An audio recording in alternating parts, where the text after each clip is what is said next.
La única constante en la vida nacional parece ser la violencia, violencia contra las instituciones, contra la sociedad y cada vez más violencia hacia las mujeres. En los últimos 2 meses han sido asesinados por el crimen organizado un general, 2 coroneles, un tercer coronel ha sido secuestrado y continúa desaparecido. Han sido emboscados y muertos numerosos oficiales y soldados, y marinos también. El fin de semana en Cualcolman, en la Tierra Caliente michoacana, fue asesinado el coronel Héctor Miguel Vargas Carrillo y quedaron gravemente heridos 9 soldados en una emboscada montada por el cártel Jalisco Nueva Generación. La noche del viernes 20 de enero, el comandante del 65 Batallón de Infantería, el coronel Héctor Miguel Vargas Carrillo, murió durante una emboscada que sicarios del cártel Jalisco Nueva Generación perpetraron contra el convoy militar que recorría la zona de Tierra Caliente, Michoacán. En el ataque resultaron heridos 7 militares, entre ellos el capitán segundo de Infantería, Rigoberto Hernández Mora, quien es atendido en el Hospital Central Militar. Los informes señalan que el ataque tuvo lugar en la localidad Barranca Seca, limítrofe con el municipio de Aguililla. El convoy del ejército se internaba en un área de difícil acceso, cuando fueron sorprendidos por hombres fuertemente armados que les dispararon desde varios puntos de la sierra. Los sicarios iban resguardados con camionetas blindadas, las llamadas monstruos. Los militares respondieron a la agresión, lo que desató un fuerte enfrentamiento. El coronel Héctor Miguel Vargas fue trasladado al Hospital Militar de la 44 Zona Militar, pero debido a la gravedad de sus lesiones murió cuando era atendido. La zona de Tierra Caliente está en disputa por el cártel Jalisco Nueva Generación y Cárteles Unidos. Informes indican que es considerada de riesgo directo para la seguridad interior del país, por eso la presencia del ejército mexicano. La Secretaría de la Defensa Nacional expresó sus condolencias a través de redes sociales. En la publicación lamentó el fallecimiento del coronel en cumplimiento de su deber. A esta pena se unió el presidente López Obrador. Expresar mis condolencias a los familiares de los oficiales del ejército, de las Fuerzas Armadas, que perdieron la vida en una emboscada en Michoacán. El coronel Vargas Carrillo llevaba 9 meses al frente del 65 Batallón de Infantería, al que llegó en abril de 2022, después de que el ejército tomara el control de varios municipios michoacanos colindantes con Jalisco, entre ellos Aguililla, tierra natal del líder del cártel Jalisco, Nemesio Ceguera Cervantes. Para ADN 40, Fuerza Informativa Azteca. Bueno, algo está pasando, ha habido movimientos en la estrategia de seguridad, por más que después se diga otras cosas, lo cierto es que en la estrategia de seguridad ha habido movimientos, ha habido en los últimos meses, en las últimas semanas, detenciones importantes que han afectado a los distintos cárteles. Mire, usted fue detenido apenas en los últimos 2 meses, donde se ha recrudecido la violencia, los ataques directos hacia mandos militares. Ha sido detenido Antonio Ceguera, Tony Montana, el hermano del Mencho. Eso fue el 20 de diciembre. El 5 de enero fue detenido Ovidio Guzmán, el hijo del Chapo Guzmán, en ese operativo en Jesús María. Apenas la semana pasada fue detenido Gerardo Soberanes Ortiz, el G1, uno de los principales operadores del Mayo Zambada y de esta organización que opera ahí en el Triángulo Dorado, donde se unen Chihuahua, Sinaloa y Durango. Fue detenido en Durango. Al mismo tiempo que eso ocurría, ya desde hace muchas semanas, desde hace muchos meses, le veníamos anunciando que había una sucesión interminable de ataques contra policías municipales y estatales. Pero en estos últimos 2 meses ha escalado esa violencia a ataques contra militares y con asesinatos secuestros de también mandos militares. El 25 de noviembre en Zacatecas, en la zona de operación del Cártel Jalisco Nueva Generación, en la frontera con San Luis Potosí, fue asesinado el general José Silvestre Ursúa, el jefe de la Guardia Nacional en el estado. El 10 de diciembre, el Cártel Jalisco Nueva Generación secuestró y desde entonces está desaparecido al coronel José Isidro Grimaldo. Esto ocurrió en la frontera entre Jalisco y Zacatecas. No se sabe hasta ahora, no se sabe qué ocurrió, qué fue del coronel, pero tampoco se sabe exactamente las razones o la forma en la que fue secuestrado. Lo cierto es que era el comandante de un batallón en Tamaulipas, en Nuevo Laredo, que estaba participando activamente en la lucha contra las organizaciones criminales ahí en Nuevo Laredo. Un día después, el 11 de diciembre, fue atacada una patrulla militar precisamente en Nuevo Laredo. 2 oficiales del ejército mexicano murieron. El 5 de enero, en la detención de Ovidio Guzmán, ahí en Jesús María, murieron 10 militares. Pero ese mismo día fue asesinado en una emboscada en Escuinapa, en Sinaloa, el coronel José Moreno Ursúa. Entraba el coronel con una tropa desde Nayarit a Sinaloa para apoyar este proceso, esta detención de Ovidio Guzmán cuando fue emboscado y el coronel asesinado. El 7 de enero, o en otra emboscada en la zona limítrofe entre Zacatecas y San Luis Potosí, 2 elementos de la Guardia Nacional y 1 del Ejército fueron asesinados. Estos fueron muertos por el Cártel Jalisco. Esa es la realidad, eso es lo que estamos viviendo. Eso es lo que está sucediendo, algo está pasando.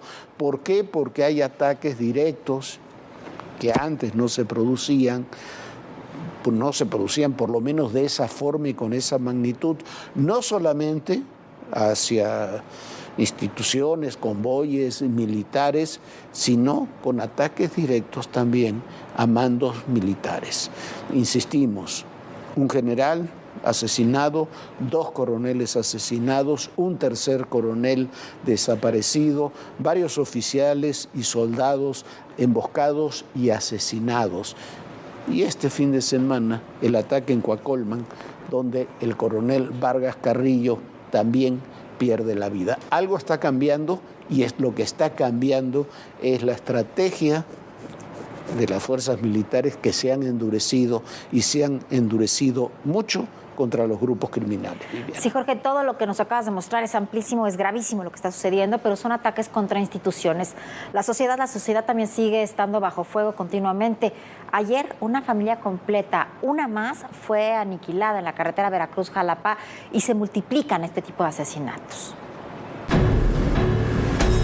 Así quedó la camioneta en la que iban 3 adultos y 2 menores de edad, a quienes asesinaron. Los hechos ocurrieron cerca de las 4 de la tarde de este domingo 22 de enero, en la carretera federal Jalapa-Veracruz. Civiles armados, a bordo de 2 vehículos, emprendieron una persecución contra la familia que iba en esa camioneta. Cerca de la base aeronaval de la Marina, en Las Bajadas, los atacantes comenzaron a disparar. Mira cómo le están tirando. Que si lo quieren bien muerto se va todo loco.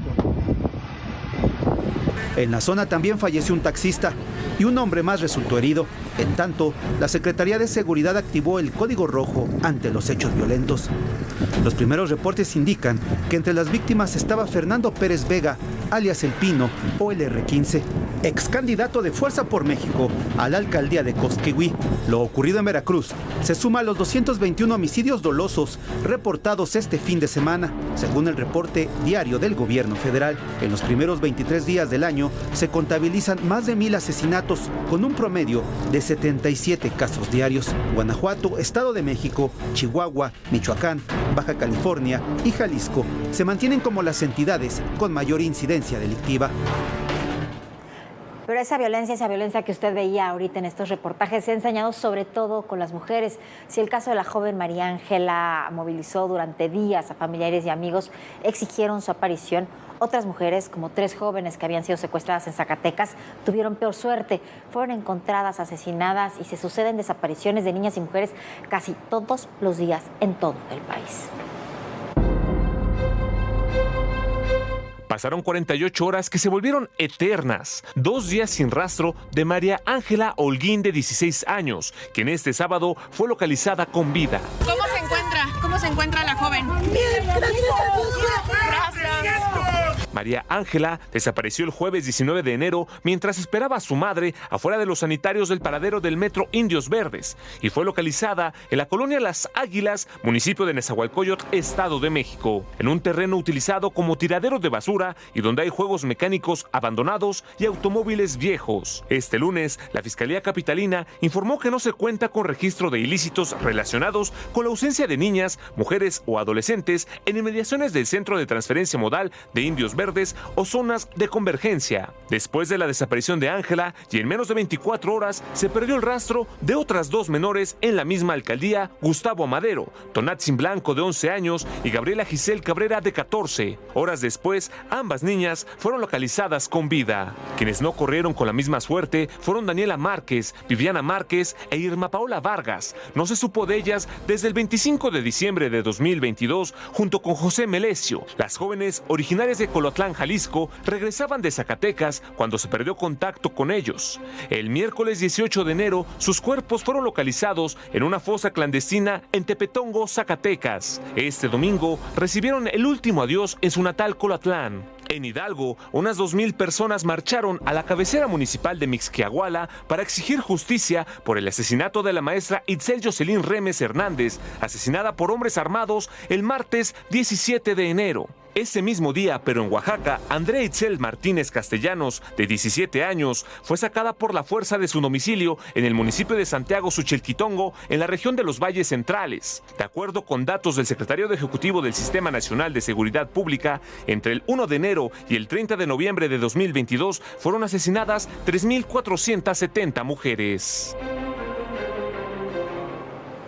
Bueno, ahí están los números, los datos y los que nos faltan, porque desgraciadamente el número de mujeres desaparecidas, secuestradas, asesinadas, de niñas y jóvenes, mujeres, es inabarcable.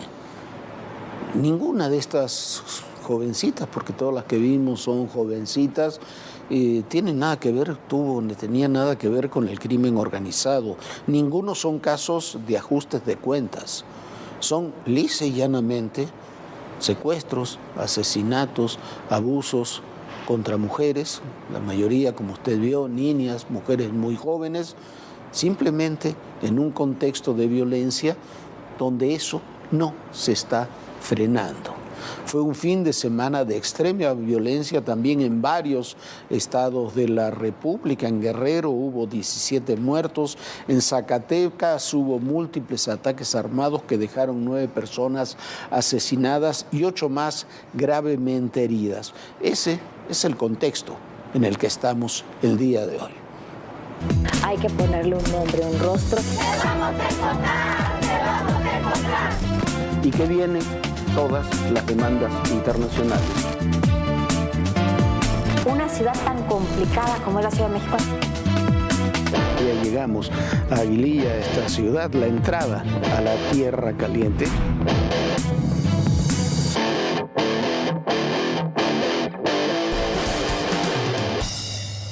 Y comenzaron los alegatos en el juicio contra Genaro García Luna, el exsecretario de Seguridad Pública. Más de 20 narcotraficantes testificarán sin presentar pruebas, solo con sus dichos. El primero ya declaró, se trata de Sergio Villarreal el Grande, y aquí parte de lo que ocurrió el día de hoy en el juicio de Genaro García Luna allá en Nueva York. Se cumplen 3 días del inicio del juicio contra Genaro García Luna, exsecretario de Seguridad Pública. Este lunes comenzaron los alegatos. A la 1:40 p.m, la Fiscalía Federal en Nueva York presentó a sus testigos. El primero en desfilar fue Sergio Villarreal Barragán el Grande. Se presentó de traje y corbata ante la corte. Sin mostrar evidencias y solo con sus declaraciones, el exnarcotraficante acusó a García Luna de haber recibido personalmente sobornos del cártel de Sinaloa. Aseguró que Arturo Beltrán Leiva era quien pagaba los sobornos. Detalló que se efectuaron entre 2001 y 2008, que los acuerdos no solamente consistían en que el funcionario permitiera operar al cártel de Sinaloa, sino que también aportaba información clave que contribuyó a su expansión territorial. El Grande aseguró que los pagos se realizaron en billetes de $100 ocultos en cajas de cartón, que entre 2001 y 2004 García Luna recibió pagos entre $1 millón y $1,5 millones cada mes. Además, dijo ante el jurado que él y otros miembros del cártel tenían credenciales y uniformes apócrifos de la Agencia Federal de Investigaciones que encabezaba García Luna. El abogado defensor César Castro habló por 33 minutos. Fue enfático al indicar que no hay una sola evidencia sólida que pruebe el nexo de García Luna con el narcotráfico. Y el juez Brian Cogan, el mismo que llevó el juicio del Chapo Guzmán, indicó al jurado que los alegatos iniciales no pueden ser considerados elementos de prueba. El Grande aceptó un trato con las autoridades estadounidenses a cambio de rendir su testimonio, en el cual también sostuvo que mantuvo una amistad con Edgar Valdés Villarreal, alias La Barbie, otro de los testigos que se espera esté en este juicio contra García Luna. Mire usted, lo decíamos hace unos minutos en República MX, ahí en la mesa en cabeza Manuel López San Martín, y hay que resaltarlo ahora. A ver, yo no sé cuáles son los 70 testigos que va a presentar la Fiscalía neoyorquina. Vamos a concentrarnos en el primero, en Sergio Villarreal el Grande, este hombre que usted veía ya vestido de traje, uno de los sicarios más brutales que ha tenido, jefe de sicarios de los Beltrán Leiva, que ha tenido el narcotráfico en México, responsable de innumerables muertes, que ya está libre. Ya está en libertad. Ese hombre fue detenido en 2010 por Genaro García Luna y fue extraditado a los Estados Unidos.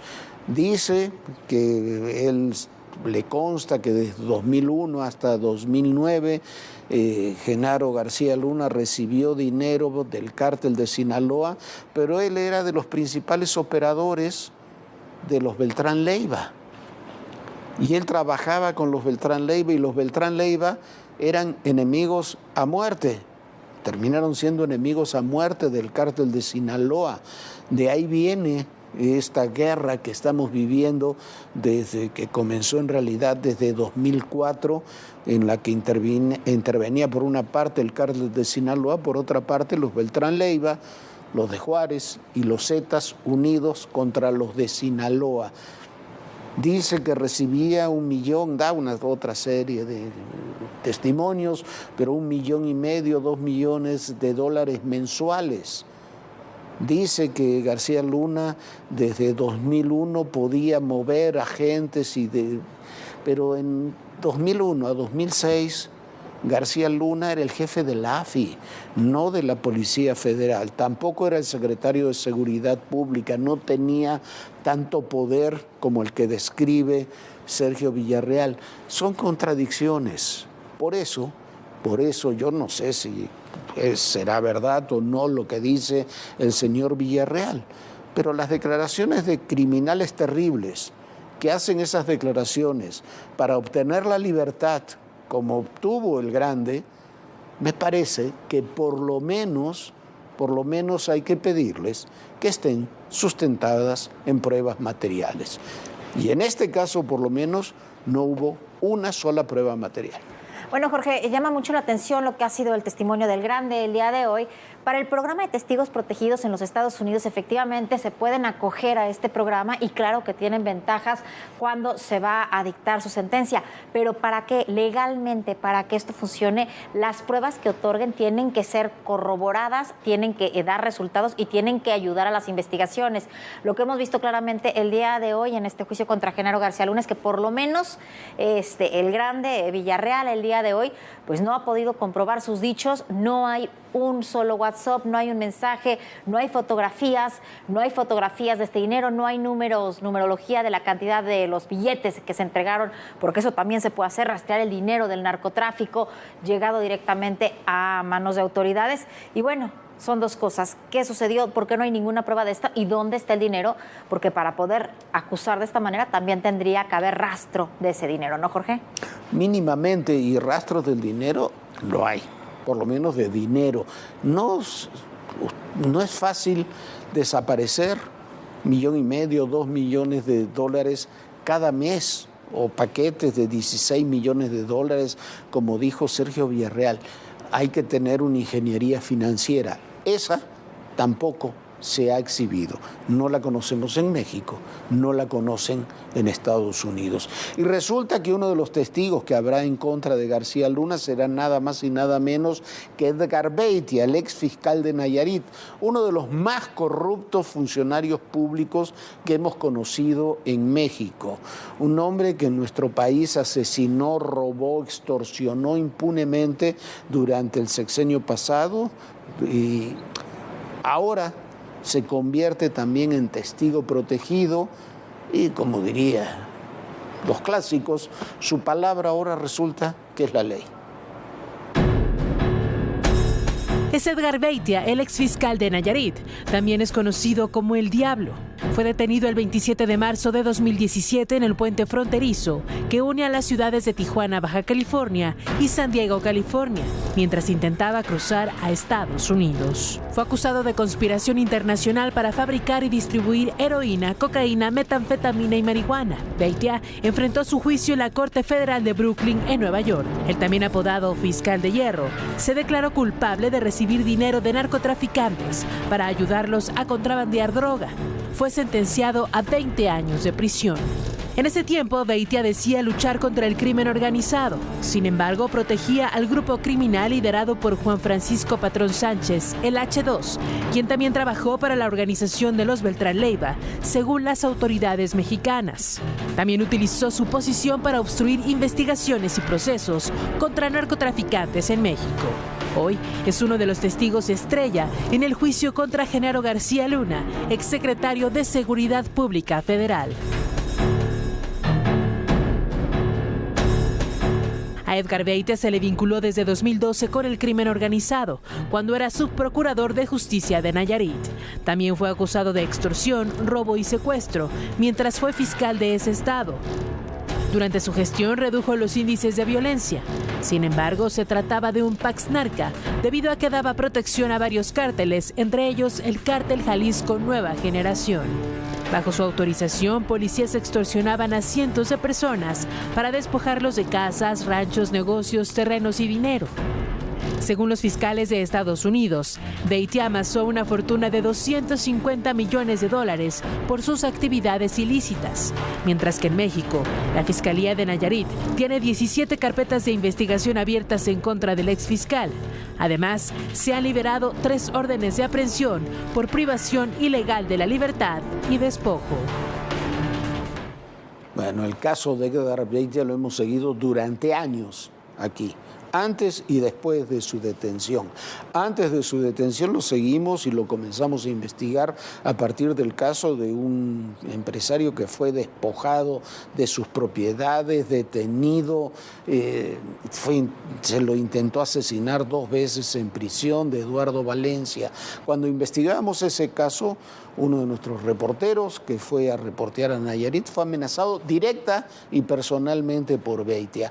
Después Beitia nos envió una carta donde amenazaba a Viviana, amenazaba a un servidor por simplemente investigar un caso. Así se movía, así era este personaje que ahora, años después, una vez que se convierte él también en testigo protegido, va a declarar contra García Luna. Así están las cosas.